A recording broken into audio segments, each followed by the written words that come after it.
Welcome to XY Files podcast. I'm Vladimir Kotlov, MD, the founder of Vidma, with a medical background in urology and deep expertise in male hormone optimization and fertility. This is episode 3 of 18 in our low testosterone series. Last time we covered low testosterone by age, what's normal at 20, 30, 40, 50, and beyond. Today we're getting into low testosterone in young men. Why is it rising? In the last episode, the big idea was that testosterone changes with age, but normal for age is not the same thing as healthy, and it's definitely not the same thing as symptom-free. A lot of men hear one lab number, get told they're fine, and the conversation ends there. That's usually where the confusion starts. What matters in real life is not whether some online thread says young men are all crashing hormonally, or whether an older doctor shrugs and says, "You're too young for this." What matters is whether there is a real trend, why it might be happening, and how to think about it without turning your brain into soup. Because if younger men really are running into low testosterone more often, that changes how you test, how early you look, and how careful you need to be before anyone throws treatment at the problem. The first thing to say is that low testosterone is common enough to matter, but not so common that every tired guy with a stressful job has it. Published estimates for clinically documented symptomatic hypogonadism in men ages 40 to 79 are roughly 2.1% to 5.7%. New cases show up at around 11.7 to 12.3 per 1,000 men per year. Those are useful numbers, but they are almost certainly minimum estimates, not the full picture. Why minimum estimates? Because the diagnosis is intentionally strict. Male hypogonadism is a clinical syndrome. It requires persistent symptoms and biochemical evidence. A low number alone is not a diagnosis. Symptoms alone are not enough either.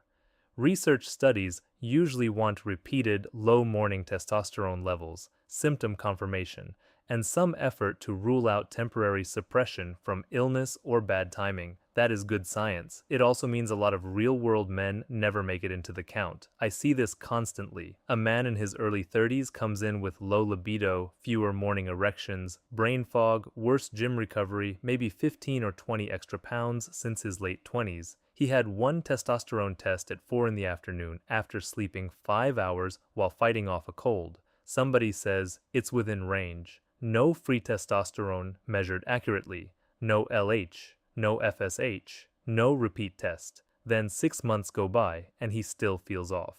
That is not a completed evaluation. That is a half-finished thought. The proper workup is boring, which is one reason it gets skipped. Testosterone should be checked in the morning, ideally between 7 and 11. In symptomatic men, our decision-making often centers around total testosterone at 350 nanograms per deciliter and free testosterone at 100 picograms per milliliter. We prioritize free testosterone because it can uncover hidden deficiency that total testosterone misses, and we measure it directly with equilibrium dialysis and LCMS/MS, not with a guess. Just as important, LH and FSH have to be measured alongside testosterone. Without them, you cannot tell whether the testes are failing or whether the brain is under-signaling, and if you do not know that, you do not know what treatment makes sense. That point becomes more important when we talk about younger men, because the most common real-world pattern is not permanent damage.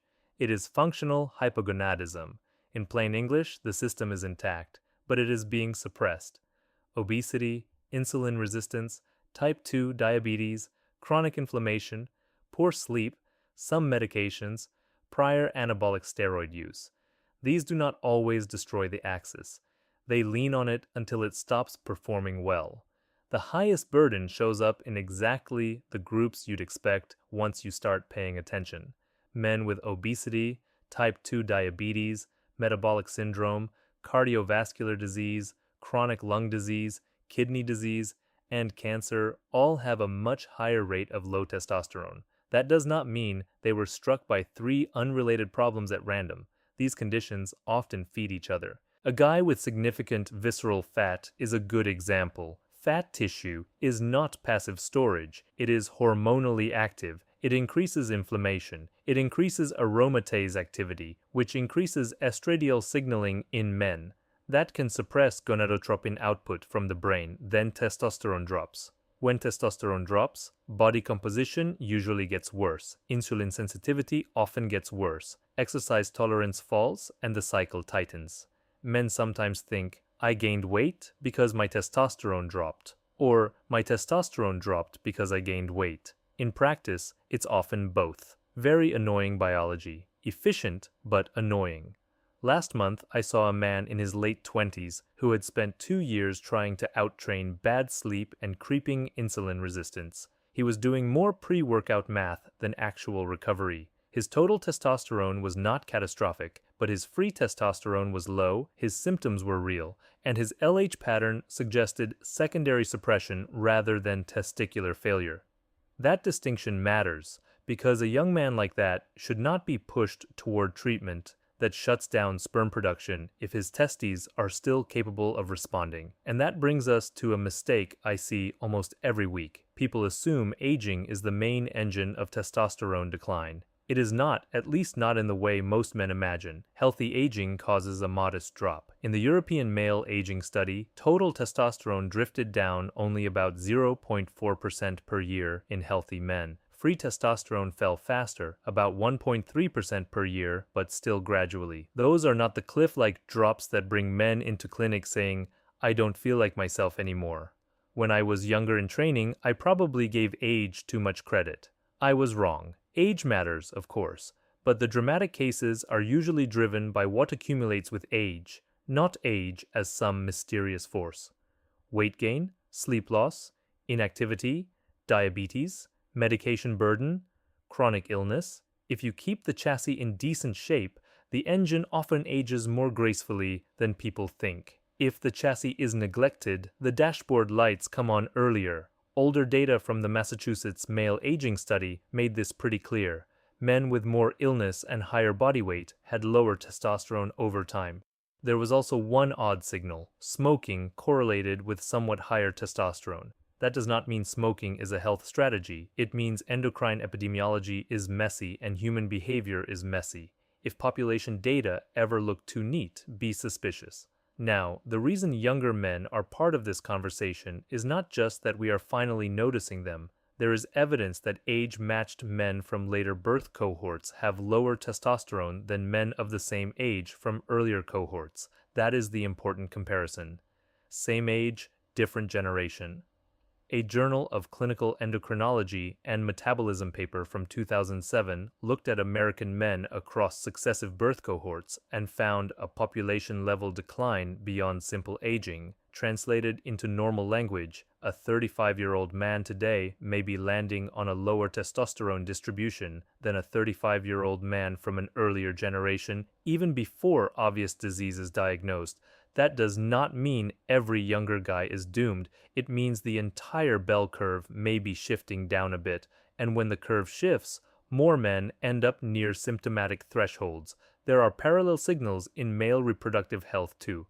The strongest pooled data on sperm counts suggest a substantial long-term decline in sperm concentration and total sperm count in men from North America, Europe, Australia, and New Zealand since the 1970s. Sperm count is not testosterone, different marker, different biology, but it supports the broader idea that male reproductive health may be changing over time, not just our awareness of it. So why would this be happening earlier? The simplest answer is that the main drivers now start earlier in life. Young men are reaching adulthood with more metabolic risk, more obesity, more sedentary time, more ultra-processed food, more chronic sleep deprivation, more stress that gets treated like a personality trait instead of a physiologic problem. You can suppress your hormonal axis in your 20s without doing anything dramatic. You just have to be modern for long enough. Think about the average day for a lot of younger men. Wake up underslept, caffeine, sit for work, eat convenience food, train hard a few times a week but recover poorly. Scroll past fitness influencers who look chemically assembled. Sleep 5 or 6 hours. Repeat. The body does not care that your smartwatch says high performance. It cares what signals it gets, and if the signals say inflammation, sleep debt, insulin resistance, and chronic stress, testosterone often follows. Medication exposure is part of the story too. I ask about this every day because the answer changes management all the time. Opioids can suppress the axis. Glucocorticoids can do it. SSRIs can worsen sexual symptoms and sometimes complicate the picture. Finasteride belongs in the conversation. Prior anabolic steroid or testosterone use is a big one, especially in young men who were told they were just doing one cycle. The body rarely interprets that as a temporary social experiment. Environmental exposures are harder to prove at the level of one individual, but they are credible at the population level. Endocrine disrupting chemicals like BPA, phthalates, and PFAs are not science fiction. The challenge is that I cannot look at one guy and say, your testosterone is low because of that receipt you touched in 2019. Biology is not that generous. What we can say is that widespread exposure beginning early in life is a reasonable concern, especially when it lines up with broader reproductive trends. At the same time, more young men are getting tested now than they were 15 or 20 years ago. That matters a lot. Awareness is higher. Symptoms are discussed more openly. Men are more willing to ask why their libido disappeared at 29 or why they are recovering like a man twice their age. Some of the apparent rise is absolutely detection. If you look more often, you find more cases. This is not controversial, but detection alone does not explain everything. The cohort data suggest a real generational shift. The metabolic burden clearly starts earlier. Medication exposure starts earlier. Reproductive health signals are not moving in a comforting direction. The honest answer is that both things are happening at once. We are finding more cases, and there may also be more cases to find. Another reason prevalence is probably underestimated is underdiagnosis. Klinefelter syndrome is a classic example. It affects roughly 1 in 500 to 1,000 men, yet more than half of affected men are never diagnosed. If a common genetic cause of primary hypogonadism can hide that easily, you should not assume the rest of the low testosterone landscape is being captured perfectly. There is also a pattern recognition problem in routine care. A man reports lower libido, weaker erections, less morning erection quality, more abdominal fat, fatigue, and lower exercise tolerance. Instead of seeing one endocrine picture, the system often sees 5 unrelated complaints. He gets sleep advice from one place, an antidepressant discussion from another, a diet handout from somewhere else, and no proper hormone workup at all. That happens more than people realize. Acute illness muddies the waters too. We saw that clearly during COVID. Testosterone can fall during serious illness, which means a low level drawn in the middle of an infection is not enough to diagnose chronic hypogonadism. You retest in recovery. Medicine would be easier if the body cooperated with our categories. It usually doesn't. This is also where last episode connects directly to next episode. Last time we talked about age and lab ranges. Today we're talking about why younger men may be showing up more often. Next time, we get to the decision point that changes treatment completely, primary versus secondary hypogonadism. High LH with low testosterone suggests primary hypogonadism, meaning the testes are not responding well. Low or normal LH with low testosterone suggests secondary hypogonadism, meaning the brain is under signaling. In young men, that distinction is everything. If LH is below 8 and the pattern is secondary or functional, and clomiphene is usually the first place we look. It works by blocking estrogen receptors at the hypothalamus, which increases GnRH and LH, and that tells the testes to make testosterone naturally. It preserves spermatogenesis and testicular function, which is a very big deal in younger men. TRT has a role, but it is reserved for primary hypogonadism or secondary cases that do not respond. It suppresses gonadotropins and sperm production, so it is not something to hand out casually because a 27-year-old is tired and annoyed. A lot of guys hear all this and think, fine, but what are people getting wrong? A few things, repeatedly. First, I'm too young to have low testosterone. No, you are too young to assume age protects you from biology. I have seen men in their 20s and 30s with clear, symptomatic hypogonadism. Usually, there is a reason: obesity, sleep apnea, prior steroid use, medication burden, metabolic dysfunction. Sometimes a genetic issue. Youth does not cancel those. Second, one low testosterone number proves it. It does not. You need persistent symptoms, repeated morning testing, and the rest of the panel. Testosterone, free testosterone, measured accurately, LH and FSH at a minimum. Without classification, you are guessing. Third, my total testosterone was normal, so hormones are not the problem. Maybe, maybe not. Free testosterone can be low even when total testosterone sits in a broad reference range. That is why we prioritize direct measurement of free testosterone.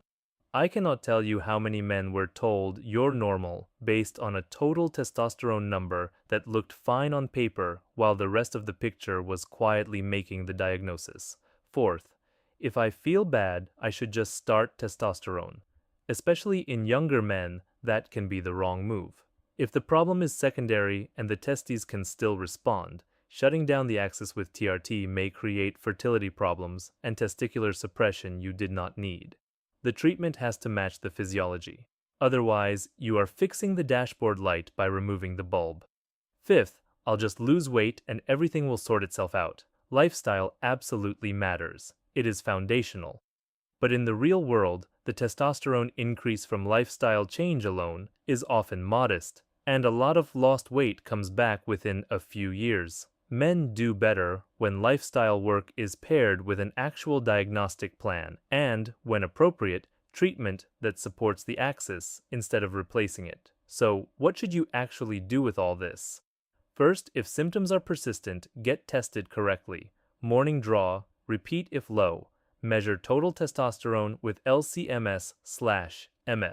Measure free testosterone directly with equilibrium dialysis and LCMS/MS. Add LH and FSH every time. Without LH and FSH, you are missing the fork in the road. Second, look for drivers early: weight gain, sleep apnea, insulin resistance, diabetes risk, medication effects, prior steroid use, chronic stress, poor sleep. These are not side details. In younger men, they are often the story.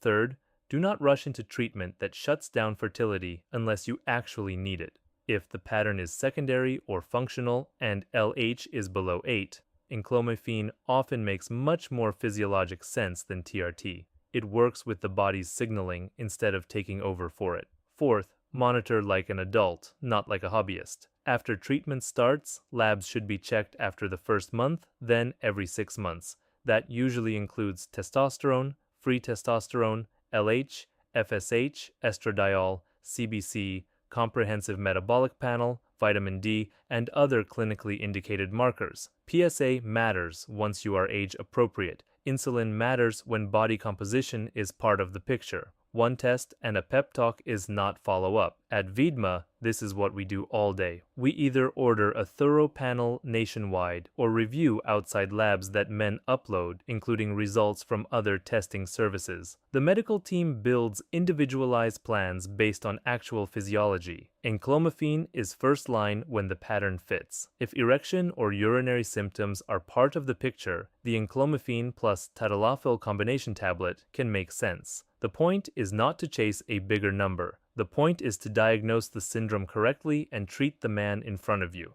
Next time, we'll get into primary vis secondary hypogonadism, where the problem starts and why it changes everything.